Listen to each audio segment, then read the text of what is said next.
Cerca a la 1 de la tarde, el fuerte estallido de una granada impactó a comerciantes y transeúntes de la carrera 40 entre calles 43 y 44 en el centro de Barranquilla. Los primeros momentos fueron de pánico. Hay muchos heridos, hay muchos heridos.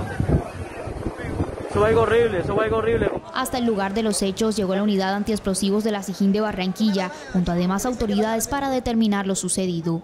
Unos sujetos en una motocicleta pasan por esta calle y dejan caer una granada de fragmentación en medio de la vía, tal vez con la intención de que todos los comerciantes de este sector se sientan amedrentados. Como ya lo mencioné, sin tampoco decir el lugar, hay una persona que lidera esta estructura y que está haciendo estas coordinaciones desde una cárcel del país. Según el comandante de la Policía Metropolitana, la línea de investigación adelantada da cuenta de una situación de carácter extorsivo y aseguró que algunos comerciantes ya habían recibido panfletos amenazantes días anteriores. Entre los 14 heridos estuvo Félix de Jesús Villalba, quien se desempeña como mecánico de la zona. Sus familiares hablaron para CB Noticias a las afueras de la Clínica Centro. Se encuentra en observación, tiene unas esquirlas en el estómago y aquí termina un día de trabajo de muchas personas que vienen a rebuscarse en el día a día. Las autoridades distritales y gubernamentales rechazaron el hecho y el comandante de la policía manifestó estar comprometidos con los afectados y aseguró entregarán pronto resultados contundentes contra la delincuencia.